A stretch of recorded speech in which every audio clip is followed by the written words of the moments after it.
Hey everyone, I'm Hannah and I am one of the 6 million people in the United States diagnosed with scoliosis. Scoliosis, depending on how severe it is, can lead to heart and lung complications. Scoliosis is a musculoskeletal disorder that causes an abnormal curve to the spine or backbone. The spine in scoliosis is usually an S or a C formation.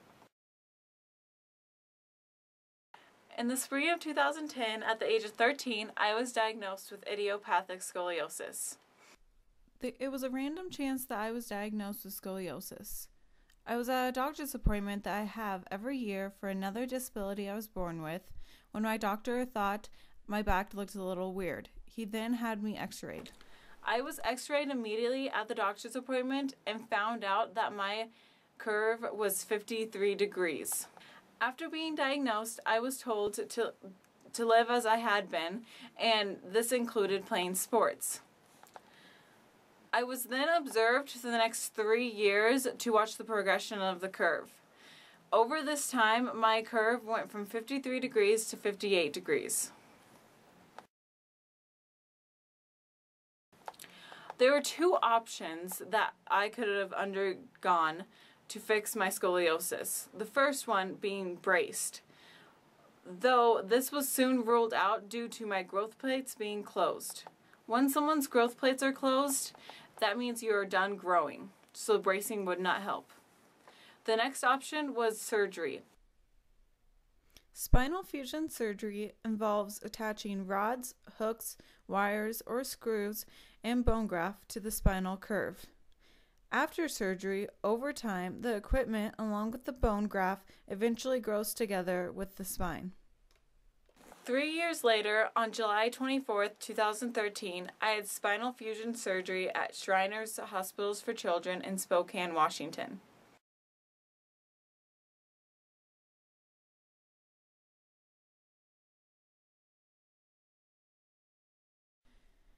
Leading up to surgery, I felt very nervous and scared, but it was comforting to know that my family was there supporting me throughout the whole entire process, especially during surgery.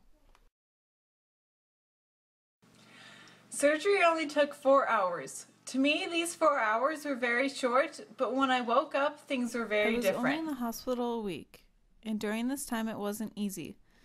I was in a lot of pain and was very sick, but my doctors told me that the best physical therapy was to walk. So they had me up walking every single day, and finally I was well enough to go home. My spine went from 58 degrees down to 27 degrees. I now have 2 titanium rods, 17 screws, and bone graft that are all fused together to make up my spine.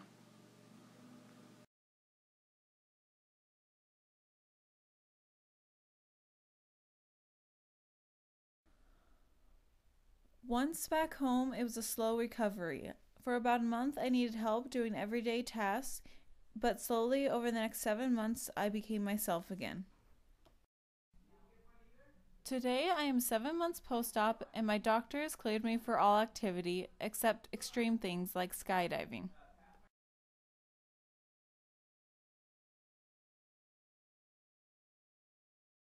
I hope that if anybody has any questions or just wants to share their experience with scoliosis, they come to me. I know that finding out you have scoliosis can be scary, but it's better to know that you have it than to not know you have it at all.